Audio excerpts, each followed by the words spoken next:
Canada, the Brampton mayor gave a certificate of recognition to the Iglesia ni Cristo, acknowledging the efforts of the church to find ways to help the community despite the ongoing pandemic.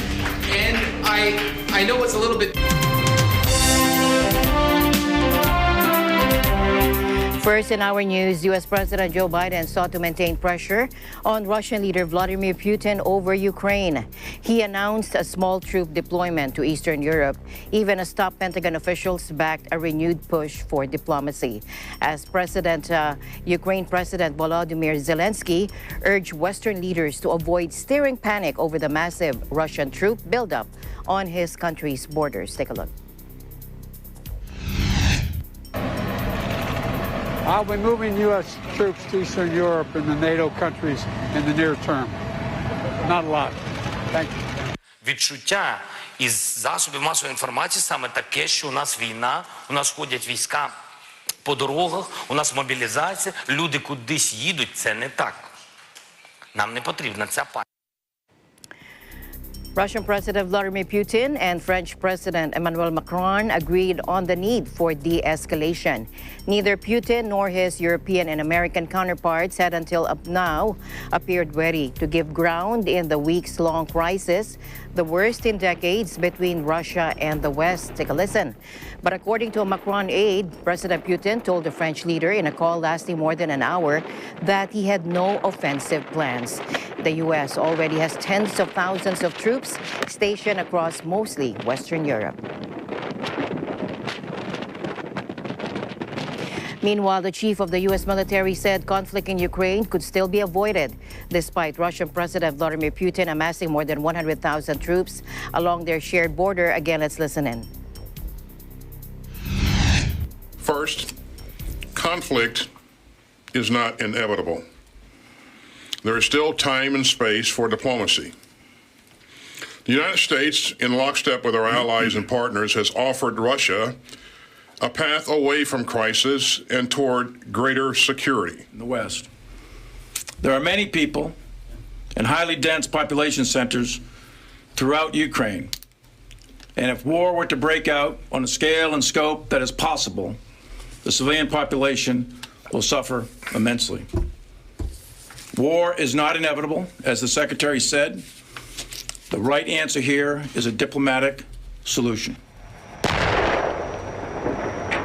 The remarks of the U.S. military's two top officials, who had been quiet in recent days over the rise in tensions in Eastern Europe, came as there was no sign of a breakthrough in diplomatic efforts to avoid open conflict. And they said Russia continues to add to its forces pointed at Ukraine with a range of offensive units and capabilities, including armor, air power, naval power, missiles, and cyber and political operations.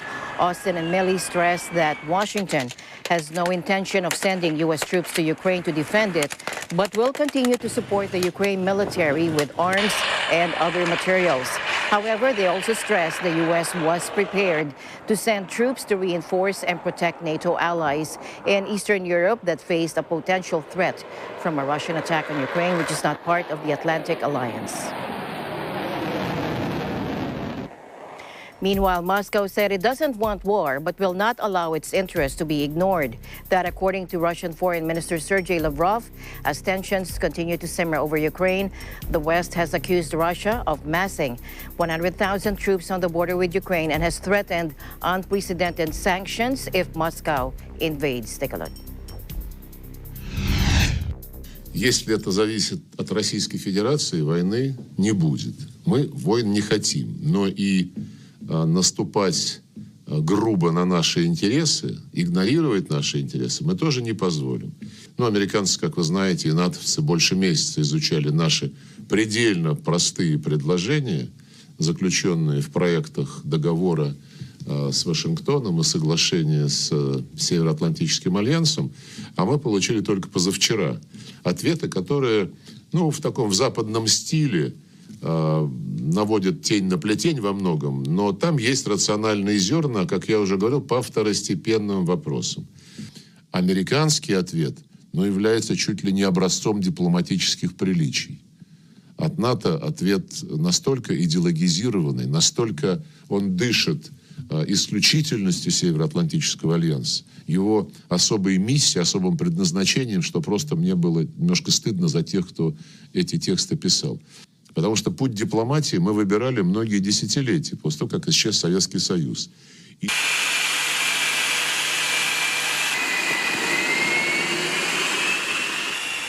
In other news, a bridge collapse in Pittsburgh provided a symbolic backdrop for President Joe Biden's trip to the city to tout his $1 trillion infrastructure plan and try rebuilding his own crumbling approval ratings. Take a look.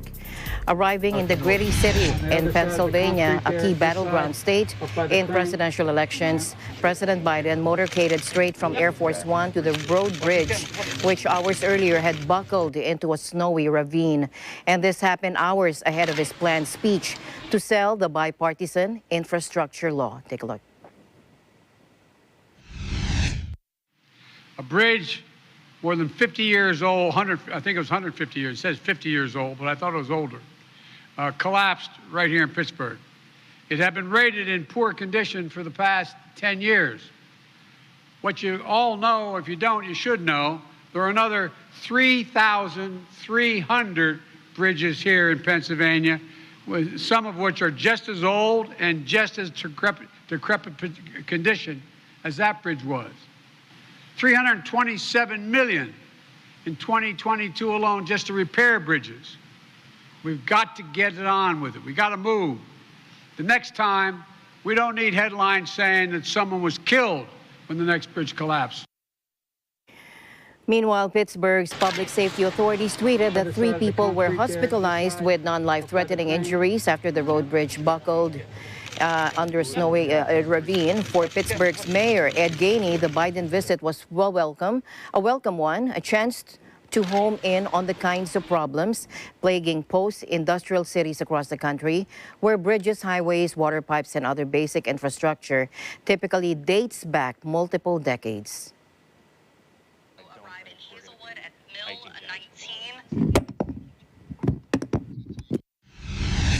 We were fortunate. A bus went over. And right now, we don't have no fatalities. We got 3 hurt. They've been looked at, and I think 10 have been seen, and they're okay. We need it. You know, I said it before. This bipartisan infrastructure law is critical to Southwest Pennsylvania and the city of Pittsburgh. We know we have bridges that we need to take care of. We're finding out now when the last inspection was and everything. But with him coming today to talk about this infrastructure bill, to discuss why this funding is so important, today is significant of that. This morning we had a collapse of the bridge. 3 to 4 vehicles were on the bridge at the time that it went down. We have extricated everybody off. As the mayor stated, there were 10 minor injuries, 3 were transported, none were life-threatening. We still have to do a little bit of recon to make sure that no one was under the structure when it collapsed. There was a massive gas leak caused by the collapse that is now under control. Several families were evacuated from their homes. They have been allowed back. We were told by the gas company that all their gas service has been restored. It's very frightening. Oh my goodness, all these ambulances and fire trucks and whatnot. Just the thought of the bridge collapsing is a very scary prospect. I cross that bridge all the time. And just describe that sound that it made again. But it wasn't one noise, it was persistent. In a tough first year in office, the infrastructure bill passed with rare cross-party Republican support. It was one of Biden's biggest successes. 4 years, presidents had failed to get Congress to revamp the sector, while Trump's repeated promises of infrastructure week became a running Washington joke. But President Biden has faced heavy setbacks on other priorities, most recently his attempt to get new voting rights guarantees through Congress. He's also embroiled in the standoff with Russia over Ukraine. And despite signs of a roaring economic comeback from the COVID-19 shutdown, the recovery is still proving uneven, and inflation is eating into wage increases. Staying in the U.S., thousands of flights in the country were canceled today as parts of the East Coast braced for a shell-lacking by a powerful winter storm packing heavy snow and high winds. Places in the Northeast, including New York and Boston, were expected to bear the brunt of the far-reaching system, which is also predicted to pummel the mid-Atlantic. Salt machines and snowplows were at the ready in New York, where Mayor Eric Adams tweeted that a foot of snow was predicted, but warned that Mother Nature has a tendency to do what she wants. Some 3,400 flights were already canceled for Saturday traveling within, into, or out of the U.S., according to flight tracker FlightAware. Cancellations on Friday totaled more than 1,450.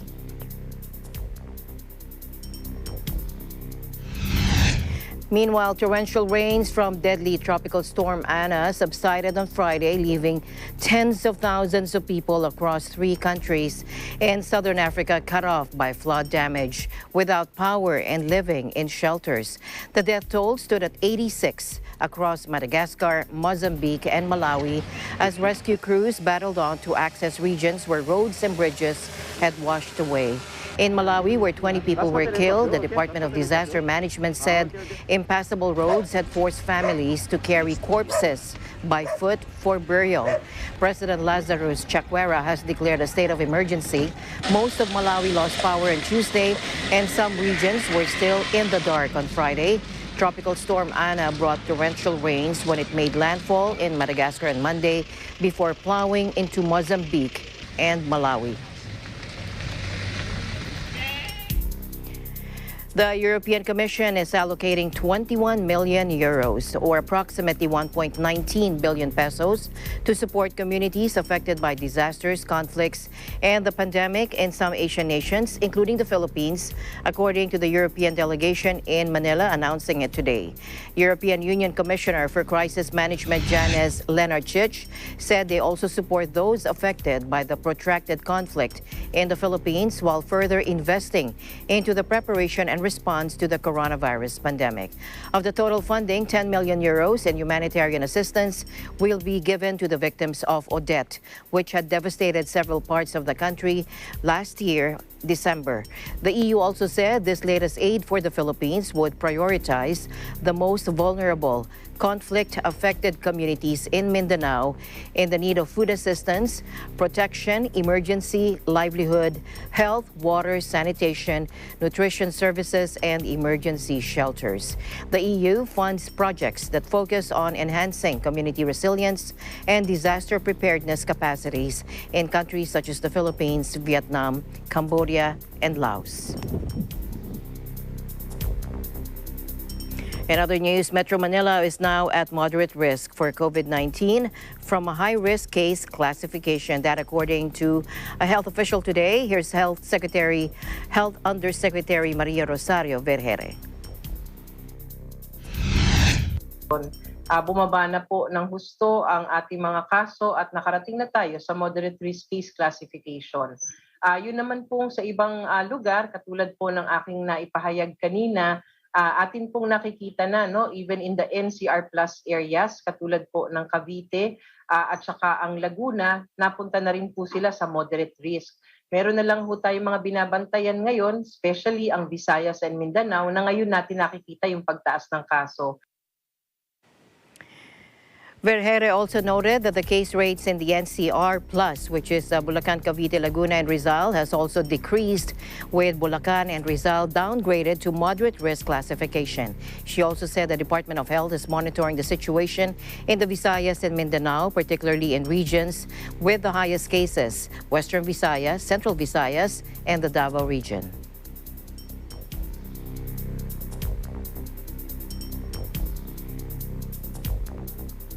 Meanwhile, the country today posted 17,382 new COVID cases, which were less than the previous day's 18,638.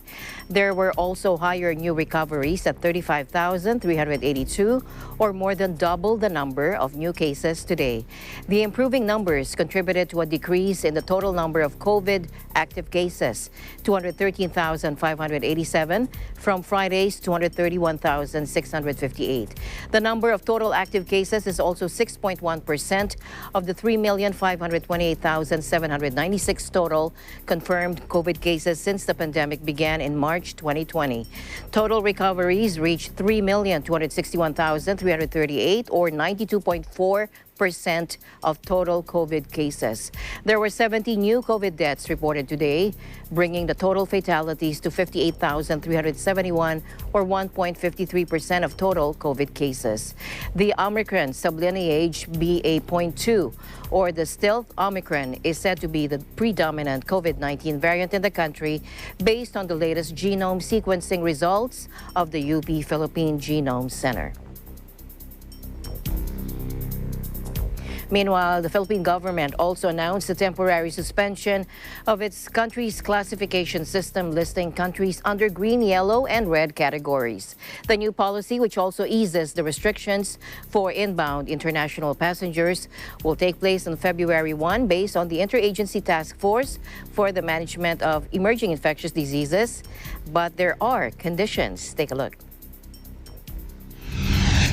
Effective February 1, 2022, the entry, testing, and quarantine protocols for international arriving Filipinos and foreign nationals allowed entry into the country shall be as follows, regardless of country of origin. Una, fully vaccinated international arriving passengers shall be required to present a negative RT-PCR test taken within 48 hours prior to departure from the country of origin. Upon arrival, they shall no longer be required to observe mandatory facility-based quarantine, but instead shall self-monitor for any sign or symptom for 7 days, with the first day being the date of arrival. They shall also be required to report to the local government unit of destination upon manifestation of symptoms, if any. Second, international arriving passengers must have the following proofs of vaccination against COVID-19 recognized under existing IATF regulations. These include World Health Organization International Certificates of Vaccination and Prophylaxis, VaxCert-PH, or National State Digital Certificate of the foreign government which has accepted VaxCert-PH under a reciprocal arrangement unless otherwise permitted by the IATF. Now, for unvaccinated or partially vaccinated passengers, they will follow the rule on negative RT-PCR test results taken 48 hours prior departure and the mandatory quarantine in a facility. Under the same resolution, the government also allowed the entry of fully vaccinated nationals of non-visa required countries.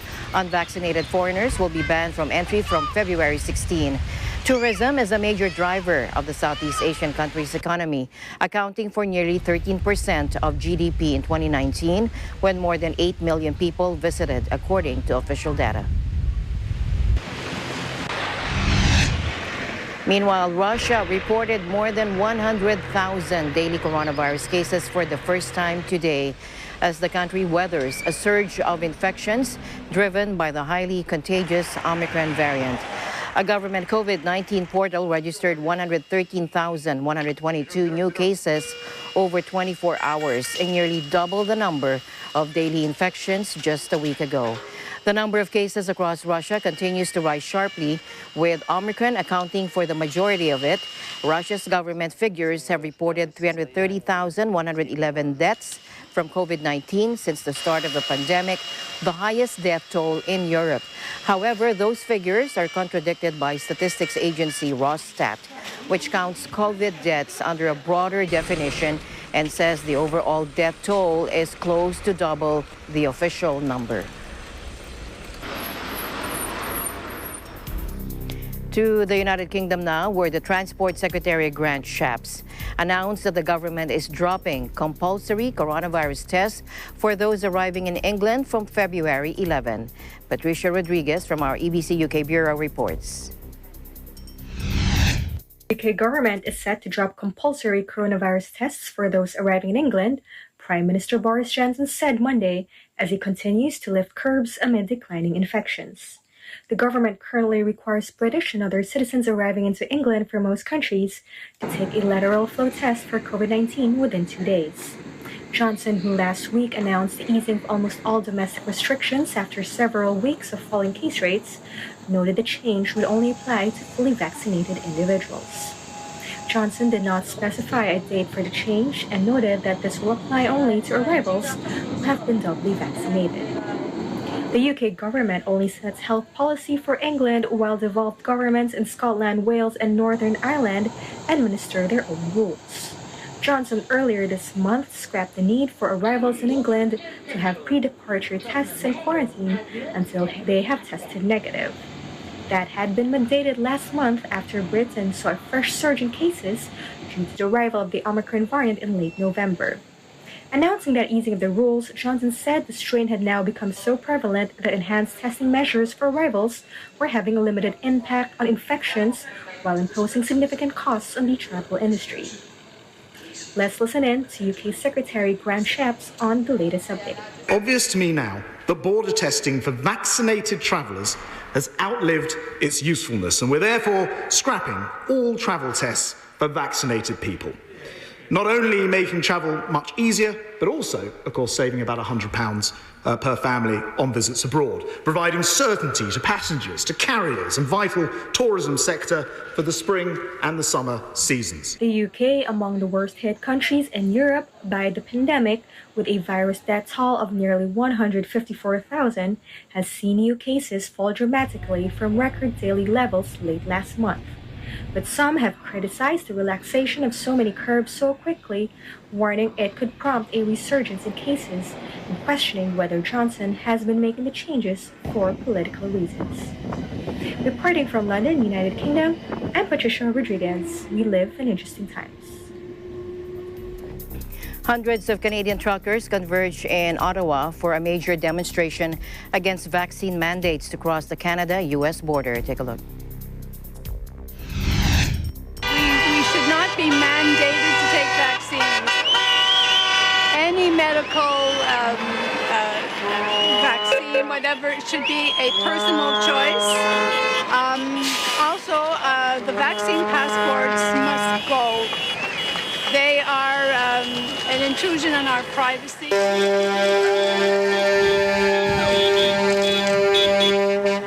Now coming from as far as British Columbia on the Pacific coast, the Freedom Convoy, as the truckers have named it, has been growing and drawing more attention in recent days. Since mid-January, Canada and the U.S. have imposed a COVID vaccine mandate for truck drivers crossing the border between the two countries, the longest in the world at nearly 5,500 miles. The vaccine mandate has been denounced by some truckers who received an endorsement from Tesla and SpaceX founder Elon Musk, who tweeted on Thursday, "Canadian truckers rule." Merck's anti-COVID pill remains active against the Omicron variant, that according to the U.S. drug maker, citing results from 6 laboratory studies. Dr. Dean Y. Lee, the president of Merck Research Laboratory, said in a statement, quote, "The results show that molnupiravir has consistent antiviral activity against Omicron, the primary variant circulating globally. The oral treatment, called molnupiravir, is taken within 5 days of symptom onset and was shown in a pre-Omicron trial of 1,400 participants to reduce COVID hospitalizations and deaths by 30% among at-risk people. The Omicron strain has numerous mutations, particularly in the spike protein that dots the virus's surface and is key to entering human cells. As a result, some treatments are no longer effective against the variant. But antiviral pills do not target the protein, meaning they should be variant-proof and encouraging confidence in the drug's lasting effectiveness, including against future variants.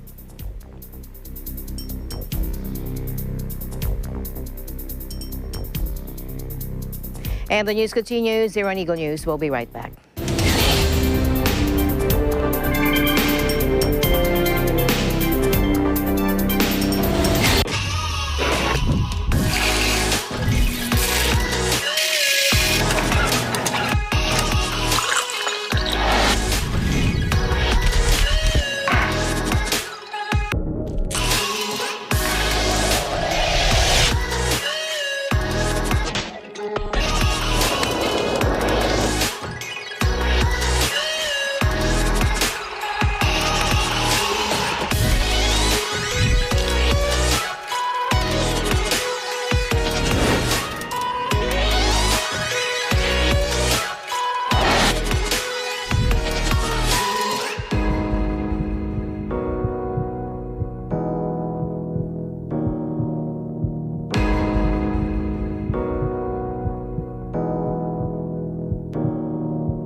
Alam namin ang iyong pagsisikap.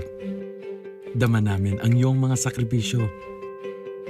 Kita namin ang pagharap mo sa bawat pagsubok. Kaya sa kabila ng mga hamon ng buhay, nandito kami para umalalay. Kasi katulad mo, gusto rin namin ang magandang bukas para sa kanya. Hatid namin ang dekalidad na edukasyon at makabagong pasilidad sa abot kayang halaga. Kaya huwag ka na mangamba. Sasamahan ka namin tuparin ang mga pangarap niya.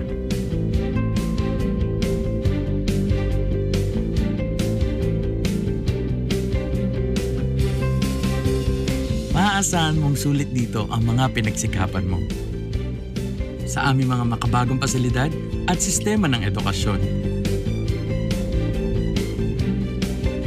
Mailalabas natin ang aking talino at mga kakayahan niya. Kahit sa munting halaga, makakasiguro ka na makakasabay siya sa mabilis na pag-ikot ng mundo. Sa New Era, karamay mo kami sa bawat hamon. Kaagapay mo kami sa bawat hakbang. Kasama mo kami sa bawat ngiti at tagumpay.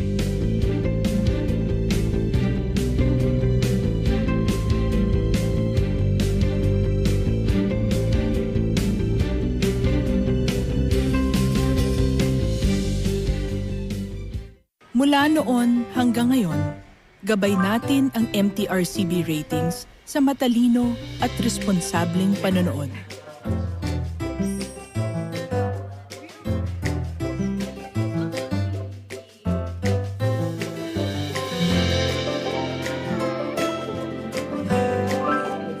Sa tamang pagsunod sa MTRCB ratings, ginagawa nating ligtas at makabuluhan ang panonood ng bawat miyembro ng pamilyang Pilipino. Lumipas man ang panahon, hanggang may pamilyang Pilipino, andyan ang MTRCB.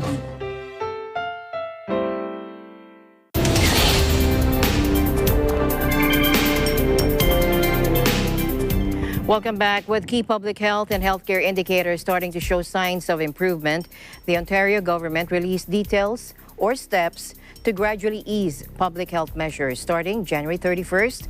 Here's Joshua Santillana from our EBC Canada Bureau. The Ontario government announced on Thursday last week that the province will begin easing public health restrictions by January 31st. These restrictions were placed in response to the enormous rise in COVID cases due to the Omicron variant. Schools are once again open to in-person classes, and by January 31st, restaurants, cinemas, malls, event spaces, and the like will return to 50% capacity.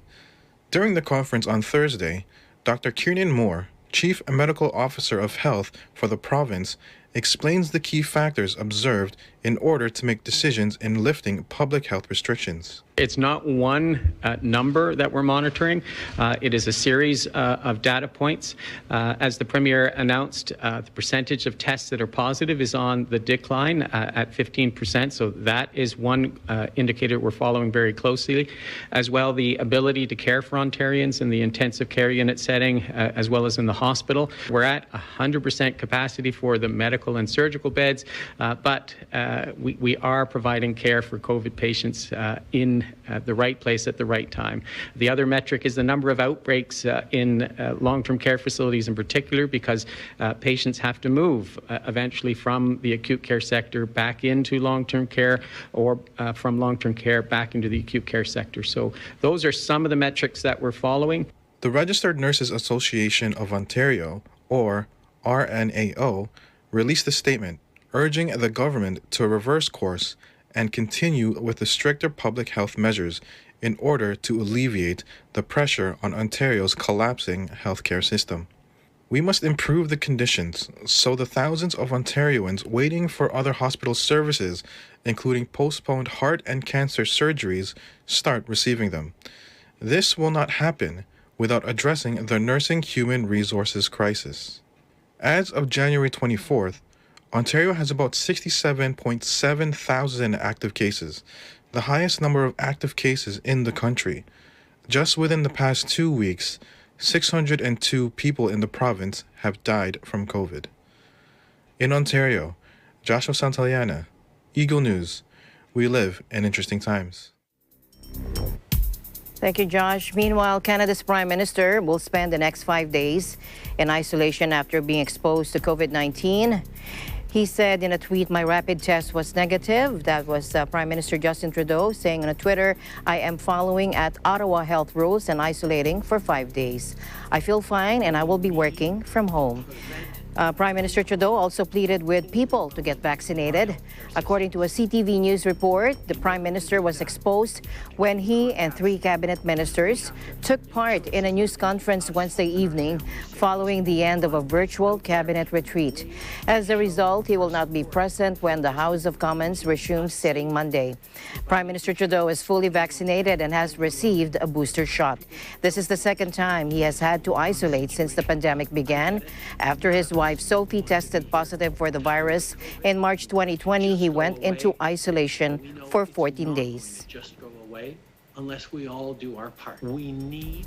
Now, since the pandemic, all around the world, more and more employers are embracing flexible schedules, allowing more remote work options. A recent survey says 30% of Americans will work remotely even after the pandemic. Here's Emerson Simon from our Los Angeles Bureau to tell us more. Working from home, a majority of employees love it. Managers are not as enthused, but either way, working from home is going to be a part of our lives as the pandemic comes to an end. A survey of more than 78,000 workers done by WFH Research suggests that working from home will account for 28% working days after the pandemic. It also says a significant number of businesses will use a hybrid model, which will require workers to come into the office several days a week. Despite the fact that 6 out of 10 workers who responded to the survey say not having to go into the office exceeded their expectations, there are drawbacks. There is the isolation factor.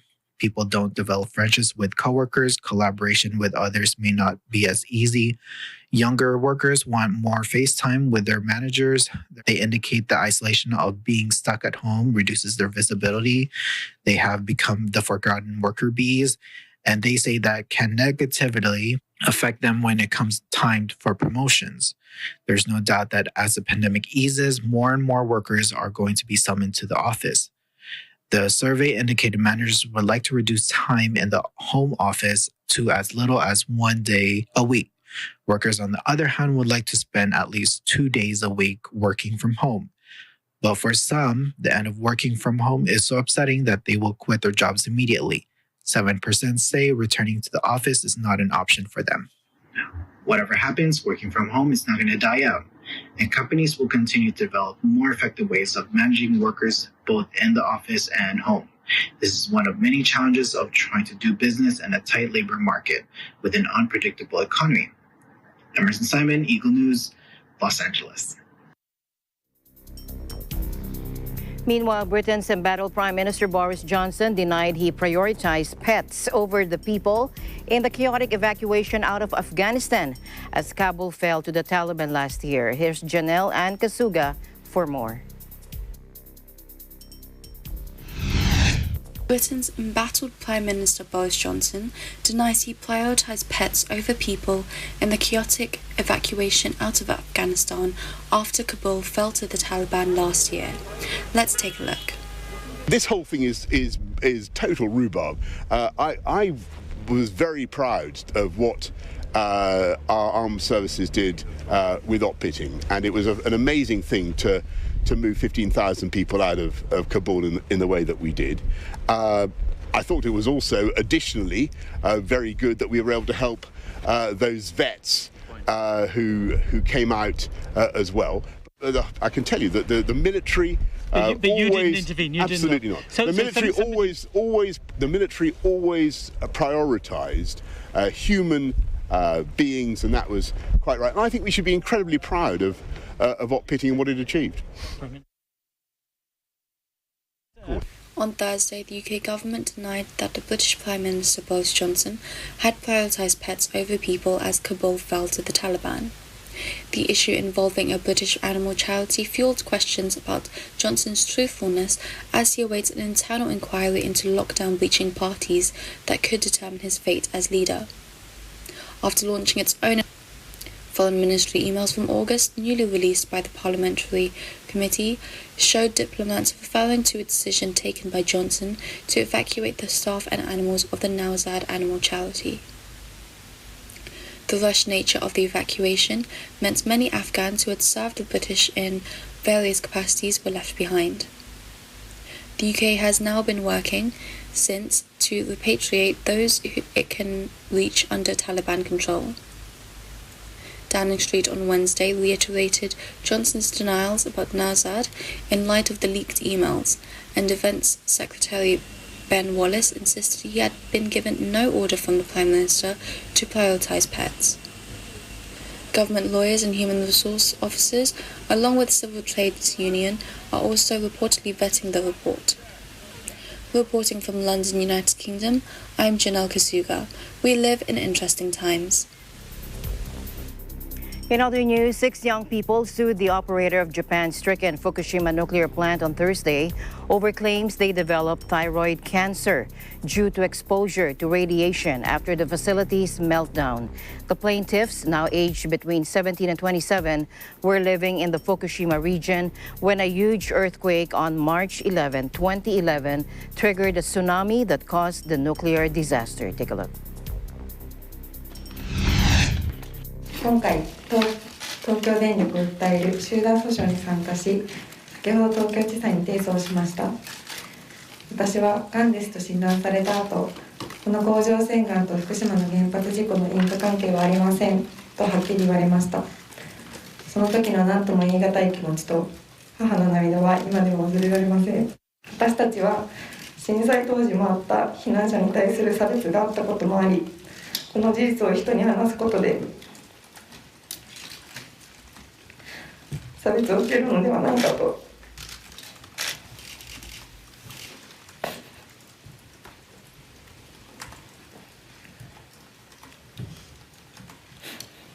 恐怖を感じ、誰にも言えずこの10年間を過ごしてきました。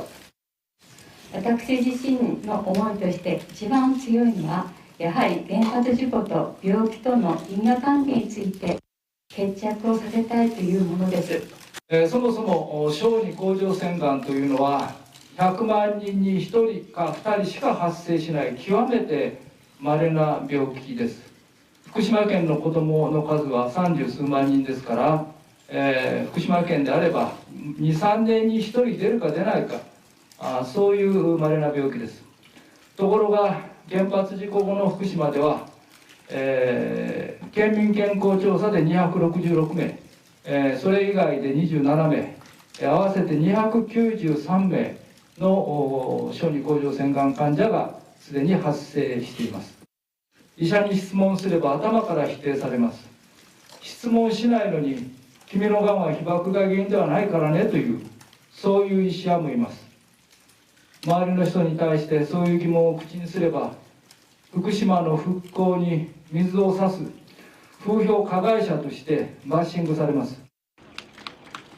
On Thursday, their lawyers marched into the Tokyo District Court where dozens of supporters were gathered to file the first ever class action lawsuit over health issues against plant operator Tokyo Electric Power Company, or TEPCO. The group is seeking a total of 616 million yen or $5.4 million in compensation. No causal relationship between radiation exposure from the disaster and thyroid cancer has been recognized by an expert panel set up by the regional government, and whether such a link exists could become a focal point of the case. A United Nations report published last year concluded that the Fukushima nuclear disaster had not directly harmed the health of local residents a decade after the catastrophe. A higher rate of thyroid cancer detected among children exposed to the radiation was likely due to more stringent diagnostics, according to the UN Scientific Committee on the Effects of Atomic Radiation concluded.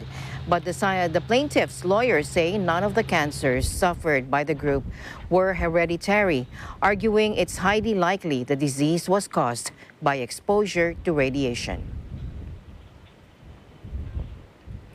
In other news, the Thai Navy and pollution experts are scrambling to clean up Tuesday night's spill in the Gulf of Thailand, where at least 60 tons of crude leaked about 20 kilometers off the coast of Rayong province. Local hospitality businesses said the oil slick was washing up on a beach on Thailand's east coast and could be the nail in the coffin for pandemic-hit hotels and restaurants. Star Petroleum Refining Public Company Limited, the operator of the undersea pipeline that leaked, said it was trying to minimize oil reaching the shoreline using booms. Star Petroleum said divers had found a failure in a flexible hose that formed a part of the undersea equipment around a single-point mooring, a floating buoy used to offload oil from tankers. Marine scientist Thomrang Nawa Sawat said the oil slick is expected to continue to wash up on shore over the coming days due to stronger winds. Meanwhile, the oil spill off the coast of Peru, sparked by a volcanic eruption thousands of miles away, is twice as big as previously reported, according to the government. Repsol said the tanker was hit by freak waves triggered by a tsunami after a massive volcanic eruption near Tonga, more than 10,000 kilometers away. The oil slick has been dragged by ocean currents about 140 kilometers north of the refinery, according to prosecutors, causing the death of an undetermined number of fish and seabirds. The announcement came hours after a court banned 4 directors from the Spanish oil company Repsol from leaving the country for 18 months. Environment Minister Ruben Ramirez told reporters the country has a figure so far of 11,900 barrels dumped into the sea on January 15 instead of the 6,000 reported earlier. Repsol confirmed that the figure was higher, but gave a slightly lower estimate than the minister. Nearly a year on from the military coup in Myanmar, UN High Commissioner for Human Rights Michelle Bachelet urged the international community to intensify pressure on the country's military to stop its campaign of violence and restore civilian rule. Here's spokesman Rupert Colville. As you're probably aware, next Tuesday is the first anniversary of the military coup in Myanmar. We'll be putting out a press release on that shortly, quoting the High Commissioner, obviously. In that press release, she's urging governments and businesses to heed the voices of the people and to intensify pressure on the military to stop its campaign of violence against the people. She notes that, and I quote, 1 year after the military seized power, the people of Myanmar, who have paid a high cost in both lives and freedoms lost, continue to advocate relentlessly for their democracy. It's time for an urgent, renewed effort to restore human rights and democracy in Myanmar and ensure that perpetrators of systemic human rights violations and abuses are held to account. Ms. Bachelet relayed chilling accounts of journalists being tortured, sham trials of political opponents, and indiscriminate attacks, including airstrikes on populated areas. And the UN Human Rights Office has documented on a daily basis gross human rights violations, mostly committed by security forces, including village burnings, mass arrests, summary executions, and the use of torture, all built on impunity. Myanmar's military seized power on February 1 last year, ousting the civilian government and arresting its de facto leader, Aung San Suu Kyi. The junta has waged a bloody crackdown on dissent, and the UN Human Rights Office said that since the coup, at least 1,500 people had been killed by the military in a brutal effort to crush dissent, while thousands more would have been killed in the wider armed conflict and violence.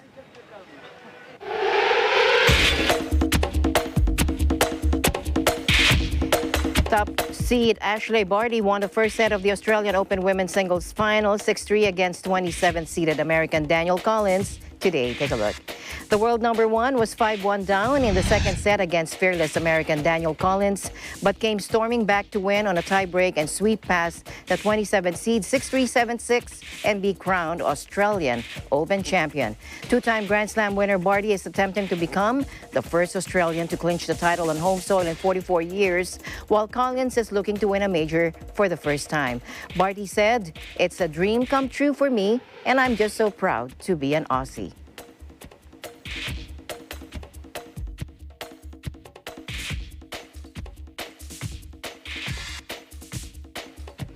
And once again, the Iglesia Ni Cristo or Church of Christ, through the FYM Foundation, continues to show their love and care to their fellow men who are in need through the Aid to the Humanity Outreach Program. The Aid to Humanity Outreach Program of the Iglesia Ni Cristo, which is held non-stop in different parts of the world, manifests kindness out of love and compassion to those who are less privileged in this world. Now, the mayor of Brampton community, Mayor Patrick Brown, acknowledged the efforts of the Church of Christ to find ways to help the community despite the ongoing pandemic. Take a look. Well, I just want to congratulate you on 15 years of offering spiritual guidance to the community. That is worth celebrating. You're right. And I know it's a little bit different right now with COVID protocols and with Omicron in the community. But one of the beautiful things during this pandemic has been our faith communities have stepped up again and again. And this is an example of that, to have a winter clothing drive for the less fortunate, trying to get everyone to show their generosity and heart is an example of the love we see displayed every day by our faith communities. And for a long time, you have been doing that in spades in Brampton, and I want you to know the city appreciates you. And during times of adversity, having strong faith communities that can help the community during those difficult days are so important. And I know there's light at the end of the tunnel. I know there's better days ahead. This pandemic has been bumpy, but we do know that very soon it's going to be in the rearview mirror where you can have large services again in person. But I want to thank you for having this in a safe manner today, seeing that for the most part of it, it's been outdoors and you've ensured physical distancing and everyone is wearing a mask. Thank you for that. And I brought a certificate of recognition for the Church of Christ, and I'll read this to you, and this is from our members of council. On behalf of members of City Council, it is my distinct pleasure to extend congratulations to you in celebrating 15 years of the Lord's goodness and blessings. May your church continue basking in the Lord's love, and may His glory be your delight and His grace your strength. And this is dedicated to the Church of Christ, Iglesia Ni Cristo, Brampton congregation, wishing you many, many more years of continued success. And thank you for the spiritual nourishment that you're giving our community. And on this note, I'm going to present this to your pastors. And I'll just put my mask on. Thank you very much for allowing us to join in your 15 years, and it's very telling as your congregation that to celebrate you want to give back. And our unit is very appreciative of all the donations that you will be providing. It will definitely serve many members of our community at large across not only Brampton, Mississauga, but the GTA, and you will be making a difference in people's lives. Now, Peel Police Officer Jennifer Horner there stated that it is inspiring to see a church organization have a community outreach as a form of celebration. More than 100 bags of winter gear were donated by the members of the Iglesia Ni Cristo or Church of Christ to the community of Brampton to celebrate their 15th anniversary. That was last January 16. And it is indeed a heartwarming feeling and a pleasant sight to see that even in these trying times, the church continues to provide community service that benefits everyone in need.